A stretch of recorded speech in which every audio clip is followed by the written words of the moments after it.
Hey everyone, welcome to Plants and Politics. So I have a pretty big update regarding one of Trump's terrorists.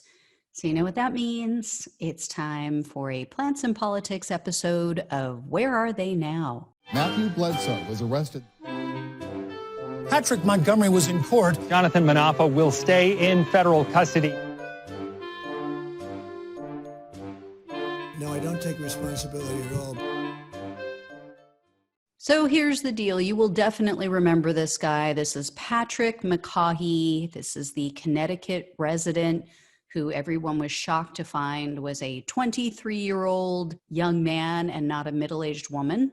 But he was seen in the west tunnel of the Capitol. He used a stolen riot shield to crush an officer who was trapped between that riot shield and the doorway. So that video has gone viral because the officer was bleeding, he was screaming in pain, and McCaughey seemed to be completely unfazed by that. He had zero empathy for the agony of another living being. He was also seen hitting other officers with another stolen riot shield, and at the time that I profiled his case, he was only facing up to 5 years in prison and or fines, which we all knew seemed very minimal, especially for the crimes he committed, but they must have uncovered more evidence against him.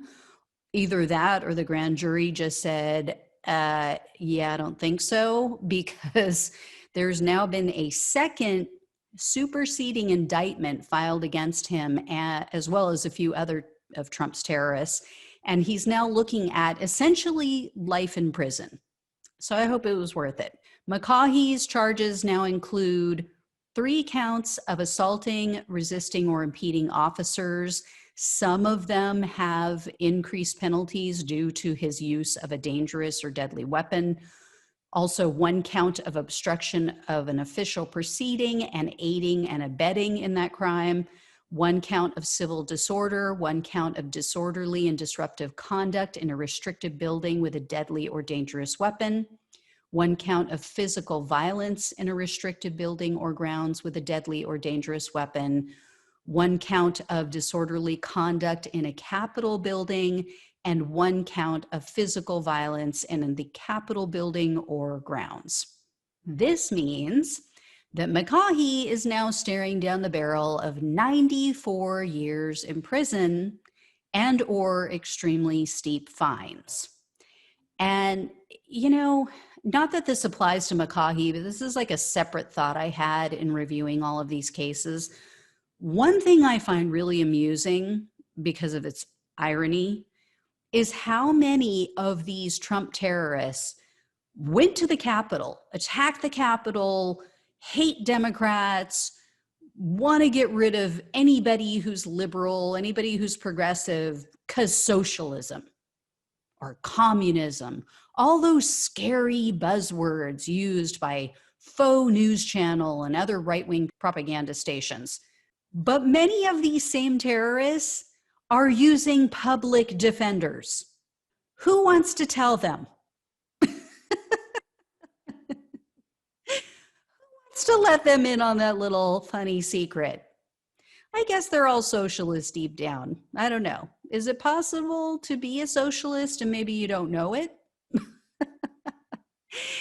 I personally think if someone's out there railing against socialism and saying that we're all communists if we want to help people, you know, anybody who's saying that capitalism is the best and only system that ever works and blah, blah, blah, capitalism is the greatest since sliced bread. I think those people should be forced to hire an attorney.